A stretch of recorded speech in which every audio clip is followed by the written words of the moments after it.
www.attableek.com, the reviver of Iman. کشیدہ بیٹھنا ایک عمل ہے، ایمان کے مجلس میں بیٹھنا بھی ایک عمل ہے. اس عمل کو اللہ کے پیارے نبی کے طریقے پر ہم کریں گے تو ہمیں ہدایت ملے گی. دین کے مجلس میں مل مل کے بیٹھنا چاہیے اور آداب کی رعایت کے ساتھ اللہ کے دین کی بات کو سننا چاہیے. بندے کے ذمہ ہے کہ وہ سننے کا حق ادا کرے تو اللہ تعالی شان اسے ہدایت دیتے ہیں. الذین یستمعون القول فیتبعون احسنہ اولئک الذین ھداھم اللہ. قرآن میں اللہ تعالی فرماتے ہیں کہ جو لوگ اللہ کی بات کو دل کے کانوں سے سنتے ہیں، دھیان سے، عظمت سے، عمل کی نیت سے، اور پھر اللہ کے دین کی اس بات کو سنتے ہیں، اس پر اچھی طرح سے عمل کرتے ہیں، فیتبعون احسنہ، تو پھر ان کو اللہ تعالیٰ ہدایت یافتہ قرار دے رہے. اولئک الذین ھداھم اللہ، یہی وہ لوگ ہیں جن کو اللہ نے ہدایت عطا فرمائی. اولئک ھم اولو الالباب، یہی لوگ عقل مند ہیں، سمجھدار لوگ یہی ہیں جو اللہ کی بات کو اس کے حق کی ادائیگی کا سنتے ہیں، پھر اس پر اچھی طرح سے عمل کرتے ہیں. ہاں، جیسے ہر چیز میں ہم اچھی چیز مانگتے ہیں، کپڑے اچھے، کھانا اچھا، مکان اچھا، ہر چیز اچھی مانگتے ہیں. اور دنیا کے لوگ بھی کوئی کام کسی کو سونپتے ہیں تو وہ بھی اچھی طرح سے وہ کام کو کرے، یہ چاہتے ہیں. اللہ رب العزت کا اپنے بندوں سے مطالبہ ہے کہ وہ اچھی طرح سے اللہ کی بات پر عمل کریں، جیسے اللہ کی منشا ہے، اللہ جیسے چاہتے ہیں، جس نیت کے ساتھ چاہتے ہیں اس نیت کے ساتھ اور اس طریقے پر جس طریقوں کو جناب رسول اللہ صلی اللہ علیہ وسلم لے کر آئے ہیں، اللہ کو راضی کرنے کے جذبے سے جب آدمی عمل کرتا ہے تو پھر اللہ تعالیٰ شان و اس عمل کو قبول فرما کر اس کے دل میں ہدایت کا نور اتارتے ہیں.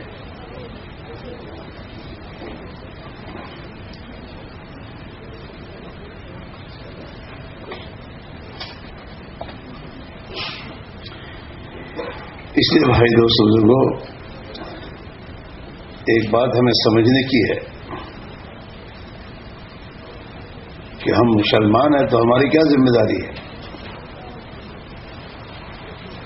اور ہم جناب رسول اللہ صلی اللہ علیہ وسلم کی امت میں ہیں تو ہماری کیا ذمہ داری ہے.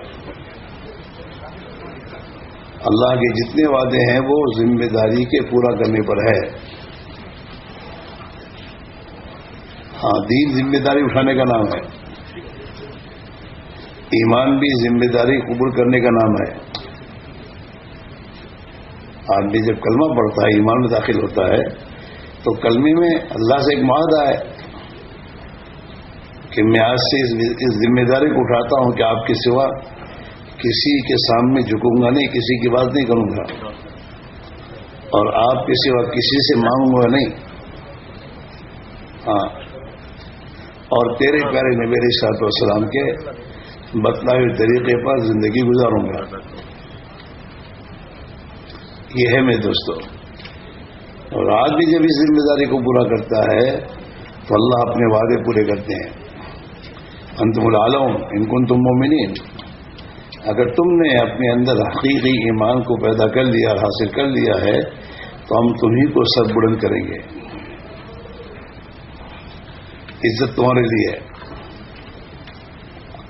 جی ہاں، ایمان پر اور ایمانی زندگی پر اللہ کا وعدہ ہے. وعد اللہ الذین آمنوا منکم وعملوا الصالحات. اللہ کا وعدہ ان لوگوں کے لیے جو ایمان پر محنت کر کے ایمان کو اپنی زندگی میں پیدا کیا اور اس ایمان کے تقاضوں کو پورا کیا. وعملوا الصالحات. ایمان جب آدمی قبول کرتا ہے تو ایمان کے کچھ تقاضے ہیں، اور ایمان کا تقاضا یہ ہے کہ اپنی من چاہی زندگی چھوڑو اور رب چاہی زندگی اختیار کرو. ایمان قبول کرنے کے معنی ہے کہ آدمی اپنے دل کی گہرائی سے اس بات کا اقرار کرتا ہے کہ آج سے اللہ کے در کو چھوڑ کر کسی در پر نہیں جاؤں گا، ایک اللہ ہی کو مانوں گا اور ایک اللہ ہی کی مانوں گا اور ایک اللہ ہی سے مانگوں گا. یہ ایک ایگریمنٹ اور ایک محدود سے انسان کا معاہدہ اللہ کی ذات کے ساتھ ہے. اور اللہ کی ماننے کے لیے حضرت رسول اللہ صلی اللہ علیہ وسلم نے جیسے بتایا ایسے مانوں گا. تو جب مسلمان اپنی اس ذمہ داری کو پورا کرے گا تو اللہ اپنے وعدوں کو پورا کرے گا. جیسے صحابہ کے ساتھ اللہ کا معاملہ ہوا کہ اللہ نے صحابہ نے اپنی ذمہ داری کو جب پورا کیا تو اللہ نے دنیا میں انہیں عزت عطا فرمائی، انہیں تنگیوں سے نکالا اور ان کے ذریعے دنیا کی قوموں کو تنگیوں سے نکالا. حضرت صحابہ نے دنیا کی قوموں کے سامنے اسی بات کو کہا ہے، اللہ تعاصنا، ہم تو اللہ کی طرف سے بھیجے ہوئے تمہاری طرف آئے ہیں. ہاں، امت مسلمہ جو ہے، امت مسلمہ قیامت تک کے آنے والے انسانوں کے لیے اپنی نبی کی نیابت میں نبی والی ذمہ داری کو پورا کرنے کے لیے آئی ہے.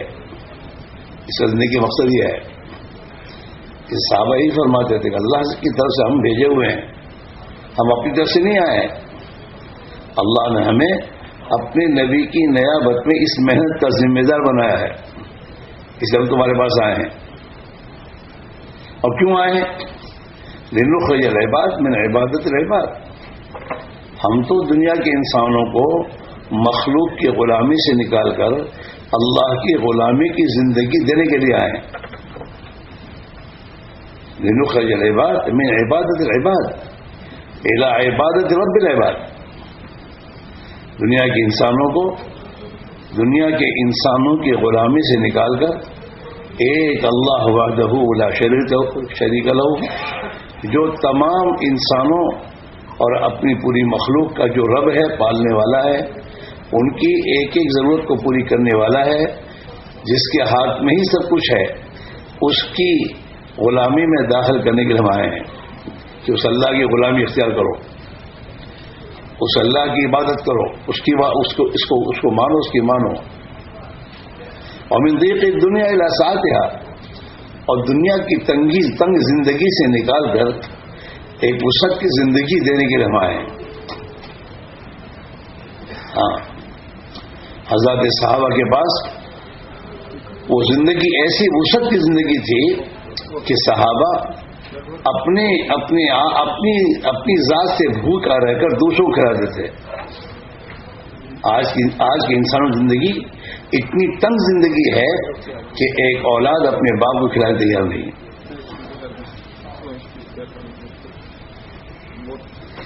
آج کے انسان کی زندگی میں اتنی تنگی ہے کہ دنیا کی چیزوں کو بگاڑ کے پھینک دے گا، لیکن اپنے پڑوسی غریب بیچارے بھوکے کو کھلائے گا نہیں. وسعت نہیں ہے. تو مسلمان ایمان والا یہ میرے دوستو دنیا کے انسانوں کو تنگیوں سے نکال کر وسعت کی زندگی دینے کے لیے آیا ہے. اور مسلمان داتا بن کے آیا ہے، منگتا بن کے نہیں آیا ہے. یہ تو اللہ کے خزانوں سے، عبادت کے راستے سے، اللہ کے خزانوں سے لے کر دنیا کے انسانوں کو دینے آیا، کھلانے کے لیے، پلانے کے لیے، ان کی ضرورتوں میں کام آنے کے لیے. ہاں، یہ انسانوں کے سامنے ہاتھ نہیں پھیلاتا، ہاتھ پھیلانے کے لیے ایک اللہ کی ذات ہے. باقی یہ دینے والا ہر ایک کو ہے. خود بھوکا رہے گا کھلائے گا، خود پیاسا رہے گا پلائے گا. کیوں کہ ایمان والا یہ اللہ کا خلیفہ ہے، اور جب یہ اللہ کا خلیفہ ہے تو اس میں اللہ کی خلافت کی صفات اسے پیدا کرنی چاہیے. اللہ کی صفت تو وہ کھاتا نہیں کھلاتا ہے، وہ سوتا نہیں سلاتا ہے، وہ اپنے بندوں کے گناہوں کو معاف اور غلطیوں کو معاف کرتا ہے. وہ اپنے بندوں کے عیوب پر پردہ ڈالتا ہے، وہ اپنی مخلوق پر رحم کرتا ہے. اس نے اپنی مخلوق سے ایک بات کہی ہے کہ تمہارے رب کی رحمت اس کے غصے پر غالب ہے. وہ انتقام نہیں لیتا، وہ اپنے بندوں کو معاف کرتا ہے. یہ صفات ہیں. وہ ظلم نہیں کرتا، وہ اپنے بندوں کے ساتھ انصاف کا معاملہ کرتا ہے اور اپنے بندوں کو انصاف کا حکم دیتا ہے. ان اللہ یأمرکم بالعدل، اللہ تمہیں عدل و انصاف کرنے کا حکم دیتا ہے. عدل کہتے ہیں جس آدمی کا جتنا حق ہے اس کا وہ حق ادا کر دو، یہ عدل ہے. اور اس کے حق سے زیادہ اس کو دو، یہ احسان ہے. تو اللہ تعالیٰ شانوں تو حکم یہ دے رہا ہے ان اللہ یأمرکم بالعدل والاحسان، کہ اللہ تمہیں حکم کرتا ہے اس بات کا کہ تم اللہ کی مخلوق کے ساتھ عدل کا معاملہ کرو، احسان کا معاملہ کرو. ان کے حق سے زیادہ تو حق کسی کے حق کو دباؤ مت، بلکہ اس کے حق کو ادا کرتے ہوئے اس کے حق سے زیادہ دو. ہاں، ان اللہ یامر بالعدل والاحسان. اس میرے بھائی میرے عزیزو، یہ ہر جمعہ میں، جمعہ کے خطبے میں اس بات کو پڑھا جاتا ہے، اس آیت کو. اور اس آیت کو پڑھ کر مسلمان کو ایک سبق دے کے امام صاحب بھیج رہے ہیں کہ اب جاؤ باہر، زندگی کو عدل و انصاف کے ساتھ گزارو، خدا کی مخلوق کے ساتھ احسان والی زندگی گزارو، ظلم و ستم والی زندگی سے بچو، دوسروں کے حقوق کو پائمال کرنے سے اپنے آپ کو بچاؤ. یہ زندگی ہے میرے عزیز و میرے بھائیوں. جب مسلمان اس زندگی سے اپنے آپ کو آراستہ کر کے اللہ کی ذات عالی کے پر یقین کہ میرا بہت بڑا اللہ ہے جس کے ہاتھ میں سب کچھ ہے، میں اسی کا بندہ ہوں، میں اسی سے مانگوں گا، وہی مجھے دے گا اور مجھے اس سے لے کر خدا کی مخلوق پر خرچ کرنا ہے. یہ اس کے اندر کا جذبہ تھا. ایمان اسی کا نام ہے. جب ایمان زندگی میں آتا ہے تو انسان کی سوچ ایمانی بن جاتی ہے. ایمانی سوچ کیا ہے؟ کہ خدا کی مخلوق کے کام آؤں، انہیں کھلاؤں پلاؤں، ان کی ضرورتوں میں خرچ کروں. وہ تو کماتا بعد میں ہے، خرچ کو پہلے سوچتا ہے ایمان والا کہ اگر میرے پاس اللہ نے دیا تو میں اس طرح خرچ کروں گا، میں اللہ کی مخلوق کے کام آؤں گا. وہ جمع کرنے کے چکر میں نہیں ہوتا. ہاں، وہ تو آخرت میں جمع کرتا ہے. حضور پاک علیہ السلام نے ایک حدیث میں فرمایا مال انسان، آدم کا بیٹا یہ کہتا ہے میرا مال میرا مال، تو اس کا مال کا کیا ہے؟ کون سا مال اس کا ہے؟ تو اللہ کے نبی فرمایا جو اس نے کھا کر ختم کر دیا اور جو پہن کر اس نے چیزیں کر دی، اور جو اللہ کی نسبت پر اللہ کے بندوں پر خرچ کر کے آگے جمع کر دیا، یہ اس کا مال ہے. باقی جو بینک بیلنس ہے اس کا مال نہیں ہے، پتہ نہیں کس کا ہے. وہ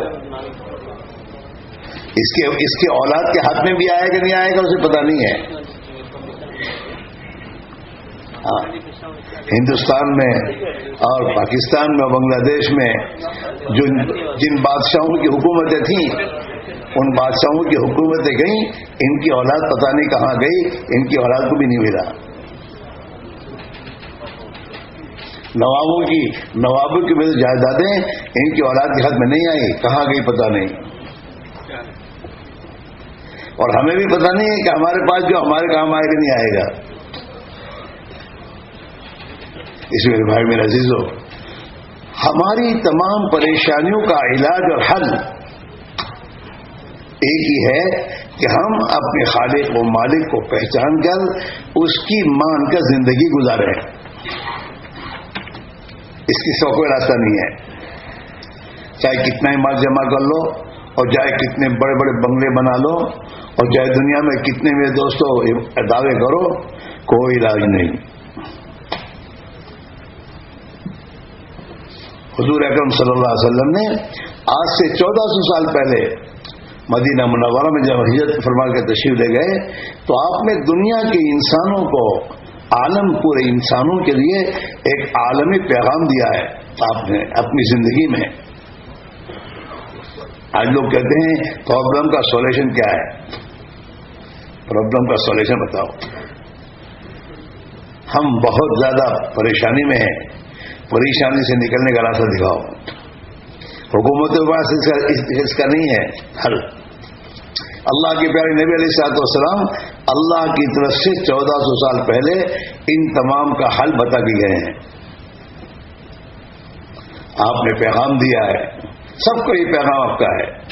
ہاں، ایشیا والوں کو، افریقہ والوں کو، یورپ والوں کو، آسٹریلیا والوں کو، امریکہ والوں کو، جتنے بھی آدم کی اولاد ہے، جتنی دنیا میں انسان ہے، یہ تمام انسان تو آدم کی اولاد ہے. اور اللہ کے بھائی نبی نے فرمایا کہ انسان سب کے سب اللہ کا کنبہ ہے، قبیلہ ہے. جو اللہ کے کنبے کے ساتھ رحم کا معاملہ کرے گا اور بھلائی کا معاملہ کرے گا، اللہ ان کے ساتھ رحم کا اور بھلائی کا معاملہ کرے گا. ارحموا من فی الارض یرحمکم من فی السماء. تم زمین والوں پر رحم کرو، آسمان والا تم پر رحم کرے گا.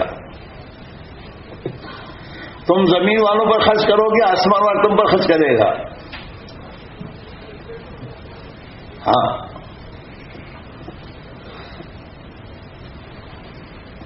حضور پاک علیہ الصلوۃ والسلام نے پیغام دیا ہے سب کے لیے، سب کے مسائل کا حل اور سب کے پریشانیوں سے نکلنے کا حل بتا حضور نے. من اصلح ما بینہ و بین اللہ، من اصلح ما بینہ و بین اللہ اصلح اللہ ما بینہ و بین خلقہ. کہ جو انسان اپنے اور اللہ کے بندوں کے درمیان، جو انسان اپنے اور اپنے رب کے درمیان کے معاملے کو درست کر دے گا، اللہ کے ساتھ اس کا معاملہ ہے عبدیت کا، یہ اللہ کا عبد بن کے زندگی گزارے. ہاں، جو اپنا اور اللہ کے درمیان کے معاملے کو ٹھیک کر لے گا، اللہ اس کے اور مخلوق کے درمیان کے معاملے کو ٹھیک کر دے گا. ہاں، میاں اور بیوی کا معاملہ اللہ درست کرے گا. کب؟ جب میاں اور بیوی کا معاملہ اللہ سے درست ہوگا. اولاد اور ماں باپ کے درمیان کے معاملے کو درست اللہ کرے گا. کب کرے گا؟ جب ان کا اللہ کے ساتھ معاملہ ٹھیک کریں گے، اپنے ایمان کو بنائیں گے، اپنے دل میں خوف خدا اتنا پیدا کریں گے جو خوف خدا انہیں اللہ کی نافرمانی سے روک دے، اور اپنا اللہ کی ذات عالی سے اتنا تعلق پیدا کر لیں گے جو تعلق انہیں ہر موقع پر اللہ کی طرف لے جائے. آدمی کو کوئی ضرورت آتی ہے تو اپنے تعلق والے کو تلاش کرتا ہے اور اپنے تعلق والے کے پاس جا کے اس ضرورت کے بارے میں اس سے کچھ کہتا ہے.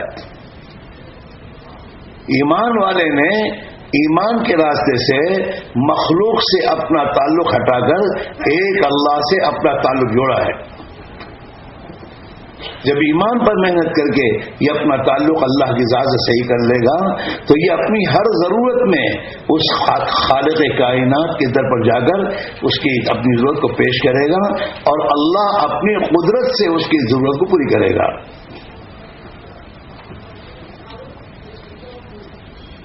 ہاں، معاف کیجیے گا، آج کے مسلمان نے اپنے خالق و مالک سے بگاڑ پیدا کیا ہے. ہاں، جس کے ہاتھ میں سب کچھ ہے اور اللہ کے ساتھ کسی مخلوق کے ہاتھ میں کچھ نہیں ہے، ان کی غلامی کا راستہ اختیار کیا اس نے. اس لیے اس کے مسائل کا حل نہیں ہے. دن بدن اس کے مسائل الجھتے جا رہے ہیں. صحابہ ایمان کی راہ پر جب آئے تو ایمان کی راہ پر آنے کے ساتھ ان کے مسائل سلجھنا شروع ہوئے، ان کے مسئلے سلجھے، ان کے آپس کی دشمنیاں، سالہ سال کی دشمنیاں ختم ہوئیں اور اللہ نے ان کے دلوں میں آپس میں محبت ڈال دی. یہ آپس میں بھائی بھائی بن کر زندگی گزارنے والے بن گئے. جن کے گھروں میں تنگیاں تھیں ان کی تنگیوں سے خدا نے نکال کر ان کے زندگی میں اتنی وسعت پیدا کر دی کہ وہ ان کے دسترخوانوں پر ہزاروں انسان کھانے لگے. اور جو آپس میں ظالمانہ زندگی گزارتے تھے وہ دوسری قوموں کو انصاف کی زندگی سکھانے والے بن گئے. دنیا کی قوموں کو جینا سکھایا انہوں نے. دنیا کی قوموں نے ان کو اپنا امام مانا. امام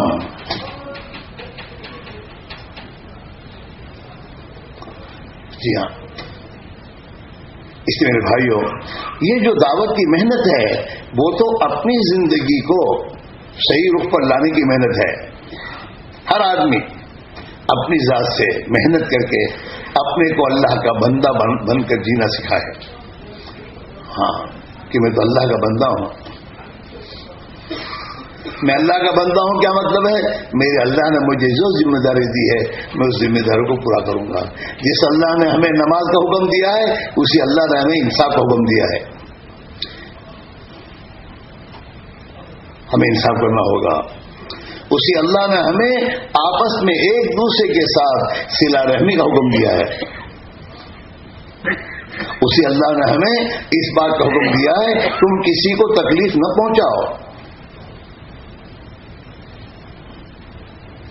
ہم اللہ کے حکم کو پورا کریں. اسلام جو میرے دوستو پانچ چیزوں کا مجموعہ ہے. ایمانیات, عقیدہ, ایک اللہ وحدہ لا شریک لہ کو جیسا کہ وہ اپنی ذات و صفات کے اعتبار سے ہے اس کو مانے. آخرت پر یقین کرے کہ مجھے مرنا ہے اور مر کر اللہ کے سامنے پیش ہونا ہے اور مجھے اپنی زندگی کا حساب دینا ہے. اللہ کے غیبی نظام پر یقین کرنا. یہ آنکھوں سے میرے دوست آنکھوں کے دھوکے پر انسان مسلمان نہیں چلا کرتا. یہ آنکھوں کا دھوکہ ہے. یہاں سے ہوتا ہے, یہاں سے ہوتا ہے, یہاں سے ہوتا ہے, کہیں سے نہیں ہوتا. ایک اللہ وحدہ لا شریک لہ کی قدرت ان تمام چیزوں کے پیچھے کام کر رہی ہے. ہاں جیسے آج ہماری نگاہ آنکھیں دھوکہ کھا رہی ہیں کہ لائٹ جل رہی ہے. ڈنڈا, یہ ڈنڈا روشنی دے رہا ہے, حالانکہ ڈنڈا روشنی نہیں دے رہا. اس ڈنڈے کے ساتھ کرنٹ ہے. کرنٹ اگر وہ کرنٹ آج ہٹ جائے یہاں سے تو ڈنڈا یوں ہی رہے گا, روشنی نہیں دے گا. پنکھا چلتا ہے کرنٹ سے, ڈنڈے سے روشنی ملتی ہے کرنٹ سے, بجلی کا کرنٹ. وہ میرے دوستو اس کے ذریعے تمام کارخانے چل رہے ہیں, اسی کے ذریعے تمام چیزیں چل رہی ہیں, لیکن ہمیں کرنٹ نظر نہیں آ رہا. ہمیں تو ڈنڈا نظر آ رہا ہے, ہمیں تو دکان نظر آ رہی ہے, دکان سے کام بن رہے ہیں, دکان سے مل رہا ہے. ہاں حالانکہ اس کے پیچھے جو کرنٹ, بجلی کا کرنٹ ہے, جیسے وہ نظر نہیں آ رہا, ایسے دنیا کی ان تمام اسباب کے پیچھے اللہ کی قدرت کار فرما ہے, وہی کر رہی ہے, وہ ہمیں نظر نہیں آتی. سب سے پہلے آمنت باللہ ہے کہ ایمان لایا میں اللہ پر کہ اللہ کی ذات تن تنا ہے اور وہ اپنی قدرت سے سب کچھ کر رہا ہے اور اسی کے کرنے سے ہوتا ہے اور وہی زندگی بنانے والا, بگاڑنے والا ہے. اس کا یقین دل میں لانا. آمنت باللہ و ملائکتہ, اللہ کے فرشتوں پر لاؤ, ایمان لاؤ. کیا مطلب؟ جیسے تم یہ دنیا کا ظاہر نظام دیکھ رہے ہو, خدا کا ایک غیبی نظام فرشتوں کا ہے. اگر وہ غیبی نظام انسان کے خلاف ہو جائے تو ہر انسان رات کو سوتا ہے اور رات کو سوتے ہوئے اس کے کان میں کیڑے نہیں گھستے. ہر انسان کی حفاظت کے لیے فرشتے ہیں, کانوں پر فرشتے ہیں, آنکھوں پر فرشتے ہیں جو اس کی حفاظت کرتے ہیں. جی ہاں, ہمارے چھوٹے بچے, ایک چھوٹے بچے رات کو سوتے ہیں, اس کی حفاظت فرشتے کرتے ہیں. روزی پہنچانے کے لیے فرشتوں کا ایک نظام ہے. ایسا نہیں ہے. حدیثوں میں آتا ہے انسان لقمہ کھاتا ہے, ہاں فرشتہ موجود ہے وہاں, اس لقمے کو سانس کی نلی میں جانے نہیں دیتا, اسے میں دوستوں غذا کی نلی میں پہنچاتا ہے. وہ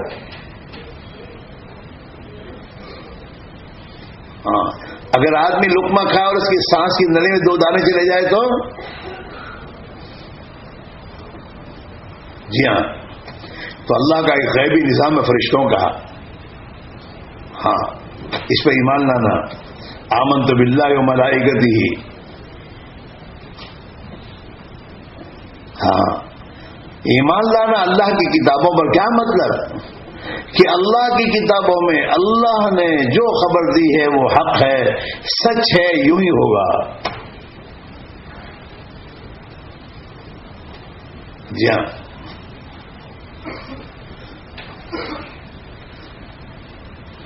دنیا کے انسانوں کے تجربے کی چیزوں پر یقین نہ کرنا، وہ تو ظنی ہے. جتنی دنیا میں میرے دوستو انسانوں کے تجربے کے علوم ہیں جو کتابوں کی شکل میں موجود ہیں، وہ یقینی نہیں ہے، ظنی ہے. اور اللہ جل جلالہ امن والوں نے جو اللہ اپنے نبیوں پر اتاری اور جو علم اتارا ہے وہ یقینی ہے. اس میں جو کچھ اللہ نے خبر دی وہی ہوگا.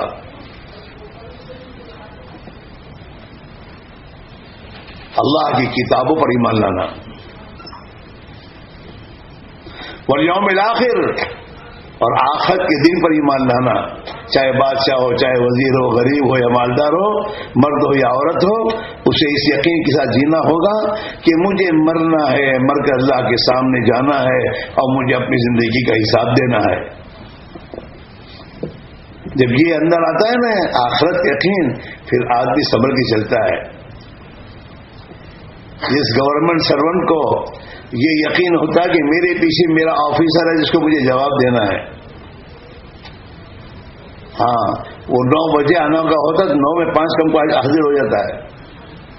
کیوں؟ آفیسر ہے پیٹھ اوپر، اس کو جواب دینا ہے مجھے. 8 گھنٹے کی ڈیوٹی پوری کرتا ہے. اس 8 گھنٹے کی ڈیوٹی میں جتنا کام دیا جاتا ہے اتنا کام پورا کرتا ہے وہ. کیوں؟ مجھے ذمہ داری ہے، جواب دینا ہے مجھے اپنے اوپر والے کو. ایسی جب انسان کے اندر یقین آتا ہے کہ مجھے اپنے خالق و مالک کو جواب دینا ہے، تو پھر آدمی قدم قدم پر سنبھلتا ہے. ہاں، صحابہ اس یقین کے ساتھ زندگی گزارتے تھے. وہ خلافت کے منصب پر ان کو اللہ نے پہنچایا، وہاں بھی ان کی زندگی میں احتیاط تھا. گورنر بنا کے بھیجے گئے دنیا میں، لیکن وہاں جانے کے بعد بھی اس بات کو اپنے اندر لے کے گئے تھے کہ مجھے تو اللہ کو جواب دینا ہے.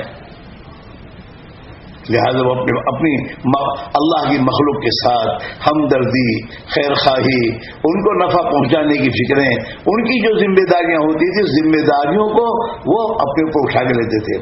عمر فاروق رضی اللہ عنہ کو مدینہ منورہ میں پوری رات جاگنے پر مجبور کس نے کیا؟ اسی میدوش استحزام میں کہ اللہ نے مجھے اپنے مخلوق کا امیر بنایا ہے اور قیامت کے دن مجھے اپنی ذمہ داری کے بارے میں پوچھا جائے گا. تو مدینہ والے تو آرام کی نیند سو رہے ہیں اور خلیفۃ المسلمین مدینہ میں پہرا دے رہے ہیں کہ رات کو بھوکا نہ سوئے. ہاں، رات کو کوئی تکلیف میں نہ آ جائے. یہ میرے دوستو ایک زندگی ہے، لیکن وہ زندگی جب وجود میں آیا کرتی ہے تو اس زندگی کے وجود میں آنے کے ساتھ دنیا میں امن و امان قائم ہوتا ہے. امن و امان قانون سے نہیں آیا کرتا، امن و امان تو انسان کے اندر سے پیدا ہوتا ہے. ہاں، امن و امان کی زندگی یہ لے کر چلتا ہے. جناب رسول اللہ صلی اللہ علیہ وسلم نے عدی ابن حاتم سے یہی کہا تھا. حاتم تائی کا بیٹا عدی جب وہ اللہ کے پیارے نبی علیہ الصلوۃ والسلام کی خدمت اقدس میں حاضر ہوئے ہیں تو حضور نے ان سے بات کی، دعوت دی، اور دعوت دینے کے بعد حضور نے فرمایا عدی تو دھوکے میں، تو اسلام قبول کیوں نہیں کر رہا؟ میں جانتا ہوں تو یہ سمجھتا ہے کہ میرے اطراف میں تمام غریب اور فقیر لوگ ہیں، ہاں اس لیے تو قبول نہیں کر رہا میری بات کو. لیکن عادی بات سن لے، ایک وقت آئے گا اللہ کا دین دنیا میں زندہ ہوگا اور دین گھر گھر میں داخل ہوگا، اور اس دین کی برکت اور دینی زندگی سے دنیا میں اتنا امن و امان اور سلامتی آئے گی کہ ایک خاتون زیورات میں لدی ہوئی ہرا سے چلے گی، اکیلی چلے گی، اور اسے اپنی ذات پر، اپنی عزت پر، اپنے مال پر کوئی خوف نہیں ہوگا، اور وہاں سے چل کر میلوں 100 میل کا سفر کر کے بیت اللہ پر آ کر بیت اللہ کا طواف کرے گی، اور راستے میں اس کو کوئی خطرہ نہیں ہوگا۔ اور ابھی سن لے آدھی، سن لے، ایک وقت آئے گا کہ مدینہ میں رہنے والوں کے پاس اتنا سونا اور چاندی آئے گا کہ کوئی زکات لینے والا نہیں ہوگا۔ تو امن و امان و سلامتی تو ایمان میں ہے، سلامتی تو اسلام میں ہے۔ انسانوں کی جان، مال، عزت، آبرو کی سلامتی اور حفاظت تو ایمانی زندگی میں ہے، اسلامی اصول اور اسلام نے جس طرح زندگی گزارنا بتائی اس میں ہے۔ یہ محنت کی زندگی میں لاؤ، اور جب یہ زندگی انسانوں کے اندر آ جاتی ہے تو اللہ کا آسمانی نظام انسانوں کے لیے رحمت بن کر اللہ تعالیٰ ان کے لیے ہر قسم کی سہولتیں کھول دیتا ہے۔ حدیث میں آتا ہے جب اللہ اپنے بندوں پر راضی ہوتا ہے تو وقت پر بارش برساتا ہے۔ اپنے بندوں کو جس وقت جتنی بارش کی ضرورت ہوتی ہے اللہ بارش بھیجتا ہے، اور جب انہیں بارش کی ضرورت نہیں ہوتی اللہ بارش کو روک لیتا ہے۔ طوفانی بارش نہیں آیا کرتی، ضرورت کی بارش برساتا ہے وہ۔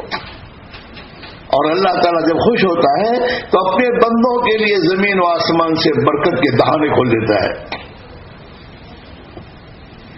کثرت اور چیز ہے، برکت اور چیز ہے۔ آج کا انسان تو کثرت کے چکر میں زیادہ مال آئے، زیادہ پیسے آئے، زیادہ برکت کے بارے میں نہیں سوچتا۔ کثرت سے انسان کی ضرورت پوری نہیں ہوں گی، برکت کے راستے سے اللہ اس کی ضرورتوں کو پوری کرے گا۔ ہاں، آج کے انسان ہر چیز کو بڑھانے کے چکر میں ہے اور ہر چیز بڑھاتا جا رہا ہے، لیکن بڑھانے کے باوجود بھی اس کی پریشانی دور نہیں ہو رہی۔ چین، سکون، راحت، اطمینان، الفت، محبتیں یہ زندگی میں پیدا نہیں ہو رہی۔ انسان کو تو محبت چاہیے، انسان کو سکون چاہیے، ہاں، سکون، چین، راحت۔ ٹینشن کی زندگی اس کو کام نہیں دیتی، تو ٹینشن سے نکلنے کا راستہ ہے یہ۔ اور یہ مسلمان خود اپنے آپ کو اللہ کے دین کا پابند بن کر اور اللہ کے احکام زندگی گزارتے ہوئے جب اللہ کی مدد کو اپنے ساتھ کر لے گا تو دنیا کی قوموں کے لیے یہ ذریعہ ہدایت بنے گا۔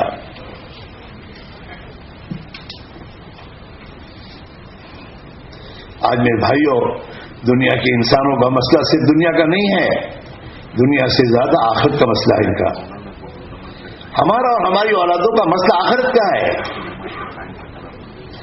دنیا کے 750 کروڑ انسانوں کا آخرت کا مسئلہ ہے۔ دنیا تو فنا ہونی ہے اور اللہ اسے فنا کر دے گا، اور دنیا کی ہر مخلوق کو خدا فنا کرے گا، آدم کے بچے کو خدا فنا نہیں کرے گا۔ یہ مر کر فنا نہیں ہوتا، یہ مر کر دنیا سے آخرت تک منتقل ہوتا ہے۔ یہ عالم ارواح میں تھا، عالم ارواح سے ماں کے پیٹ میں منتقل ہوا، ماں کے پیٹ میں سے پھر دنیا میں منتقل ہوا، اور دنیا سے آخرت میں پھر منتقل ہوگا۔ اور موت کے بعد کی ایک ابدی زندگی ہے، اور اس ابدی زندگی میں جو کامیاب ہے وہی کامیاب ہے، اور اس ابدی زندگی میں جو ناکام ہے وہ ہمیشہ بھی ناکام ہوگا۔ اصل تو زندگی ہے، اور یہ بھی بات صاف ہے جس کی آخرت بنے گی خدا اس کی دنیا بنائے گا، جس کی آخرت بنے گی اس کی دنیا بنے گی، ورنہ یہ دنیا میں بھی پریشان ہوگا۔ جنت میں، جنت کی زندگی میں محبتیں ہیں، یا محبتیں قائم ہوں گی۔ جنت کی زندگی میں اللہ کے قدرت سے نعمتوں سے فائدہ اٹھانا ہے۔ اللہ دنیا میں بھی اپنے ان بندوں کے لیے نعمتوں کے دہانے کھولے گا۔ وہاں آپس میں ایک دوسرے کے ساتھ محبت ہیں، چین ہے، سکون ہے، اطمینان ہے۔ یہاں بھی اس کے اثر آئیں گے۔ اور جہنم میں ایک دوسرے کے ساتھ دانت پیسنا ہے، لڑائیاں ہیں، جھگڑے ہیں، ہاں، اور وہ دوستوں پریشانیاں ہیں۔ جب انسان اللہ کی نافرمانی زمین پر کرتا ہے تو بے دوستو یہ تمام چیزیں آسمانوں سے اترتی ہیں، پریشانیاں، جھگڑے، لڑائیاں، ایک دوسرے کے خلاف، ہاں، یہی زندگی آئے گی، یہی ہوتا ہے۔ اس لیے میرے بھائیوں، ایک محنت ہے، محنت اپنے کو بنانے کی، میرا ایمان بنے، میرا اللہ سے تعلق صحیح ہو جائے، میں اللہ کا بندہ، زمین پر اللہ کا بندہ بن کر جیوں اور خدا کی مخلوق اس زندگی پر آ جائے۔ ہاں، آج دنیا میں انسانوں کی فلاح و بہبود کے لیے دنیا کے بہت سے انسان کیا کیا اسکیمیں بناتے ہیں، لیکن مسئلہ وہی کہ وہی ہے۔ اور حضرت رسول اللہ صلی اللہ علیہ وسلم اللہ کی طرف سے انسانوں کی فلاح و بہبودی کے لیے، دنیا اور آخرت کی کامیابی کے لیے ایک زندگی گزارنے کا راستہ لے کر آئے تھے، اور جب آپ نے اس محنت کے ذریعے انسانوں میں وہ زندگی پیدا ہوئی تو دنیا کے حالات بدل گئے۔ وہ ختم نبوت والی عظیم محنت اس امت کو دی گئی ہے۔ اس کے لیے جان لگانا، مال لگانا، اپنے آپ کو قربانی پر ڈالنا، جان اسی کے لیے، مال اسی کے لیے، اللہ کے لیے ہے، اللہ کے لیے جینا، اللہ کے لیے مرنا۔ ہاں، اور جب اللہ کے لیے جینا مرنا میرے دوست لوگ کریں گے، اور اللہ جب ہمارے اندر کی سچائی دیکھے گا تو پھر اللہ تعالیٰ شان ہو ہمیں اپنا بندہ قرار دے کر اللہ ہماری محنتوں کے نتائج ہمیں دکھائے گا۔ دنیا میں بھی جتنا دنیا میں جئیں گے خدا کے بندے بن کر، خدا ان قدوس کی مددوں کے سہارے پر خیر و برکت کی زندگی گزارتے ہوئے جائیں گے، الفت اور محبت کی زندگیاں ملیں گی۔ ہاں، گھروں میں، آپس میں، محلوں میں، زندگیوں میں۔ حضور نے تو اس امت کو ایک جسم کی تصویر دی ہے، جسم۔ یہ امت آپس میں ایک دوسرے سے محبت کرنے میں جسم کی طرح کہ جسم میں مختلف اعضاء ہیں، ہاتھ ہیں، پیر ہیں، آنکھ ہیں، کان ہیں، زبان ہے، دماغ ہے، سب کے کام الگ ہیں، لیکن سب کے کام الگ ہونے کے باوجود جسم کا ہر عضو دوسروں کے لیے خیر خواہ ہے۔ پیر میں کانٹا لگتا ہے، کانٹا پیر میں لگا ہے اور آنکھ رونا شروع کرتی ہے۔ آپ اس کانٹے کو دیکھنا سے کہاں کانٹا لگا ہے مجھے، ہاتھ فوراً وہاں جاتا ہے، کانٹا یہاں لگا ہے۔ زبان فوراً کہتے بھائی کوئی لاؤ، اونگ لاؤ، سوئی لاؤ، یہاں ہے نکالو۔ جسم کا ہر عضو دوسرے کی ہمدردی میں فوراً اپنے آپ کو پیش کرتا ہے، ایک جسم کی طرح ہے۔ اسی طرح جب بھی مسلمان اس کے تاجروں میں، اس کے بے دوستوں مزدوروں میں، اس کے مالداروں میں، اس کے غریبوں میں، اس کے بادشاہوں میں، اس کے وزیروں میں، جب اللہ کا مبارک دین تھا اور دین داری والی زندگی گزارتے تھے تو یہ آپس میں ایک جسم کی طرح تھے۔ ہر ایک کی زندگی کا میرے اندر کا جذبہ تھا میرا بھائی راحت میں رہے، میں تکلیف اٹھا لوں۔ جب ہر ایک کا جذبہ یہ تھا کہ دوسرا راحت میں رہے، میں تکلیف میں رہوں، تو ہر ایک کو راحت ملتی تھی، ہر ایک راحت میں ہوتا تھا، اور ہر ایک دوسرے کا خیر خواہ ہوتا تھا، ایک دوسرے سے محبت کرنے والا ہوتا تھا، ایک دوسرے کی تکلیف میں سہارا بننے والا ہوتا تھا۔ سب کے لیے میرے دوستوں تکلیف کے ماحول میں